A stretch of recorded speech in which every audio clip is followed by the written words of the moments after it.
ni intama ndabona nta gatege isa nk'iyatandukanye n'umwungeri kuko ndabona ariyo yonyine kandi ntabwo iri kumwe n'izindi. Nabajije ibyayo bambwira ko yavuye mu zindi gacika kuko ngo yashaka kureba hanze y'ibikari, hanze y'uruhongore uko biba bimeze, kandi ngo yashakaga ubwigenge. Gusa uko bimeze ndabona itarahiriwe kuko ubu yavunitse ndetse hafi yo kudakomeza kugenda. Ariko nkiri muri ayo numvise ijwi rituje rihamagara.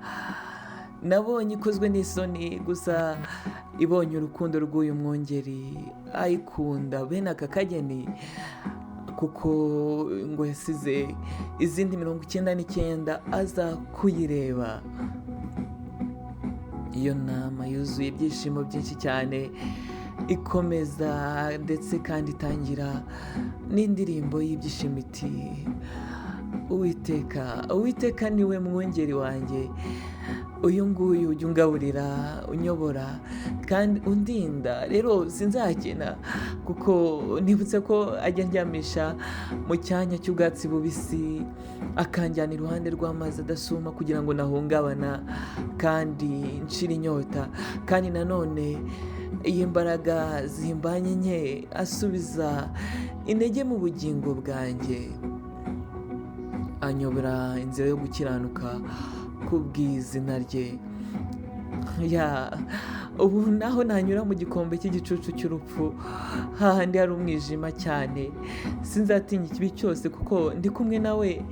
Dore ishyimbo ye yo kundinda ndetse n'inkoni ye yo kunyobora nibyo bimpumuriza. Biratangaje, uzi ko ajya anegurira ameza mu maso y'abanzi banjye, kandi ni ukuri ndabona kugirwa neza n'imbabazi zayo bizanyumaho iminsi yose nkiriho. Ariko nanjye guhera ubu nzaba mu nzu y'Uwiteka iminsi yose nkiriho.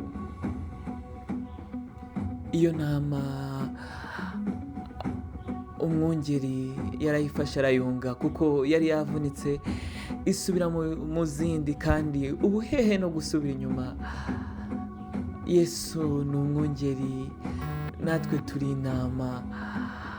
Yishimira kubana natwe iminsi yose, ariko niyo tuvunitse ajya twunga, kandi yiteguye kwakira intama igaruka mu rwuri rwose n'ubwuzu bwinshi cyane.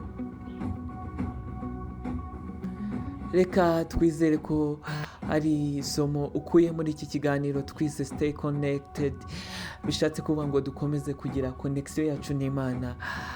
Ese connection yawe n'Imana iracyahari? Unsubize cyangwa nawe wisubize ugira icyo ukora. Yari Evariste Eva TV.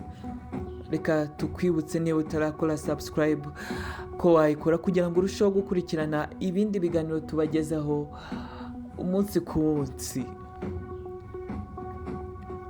Mugire amahoro.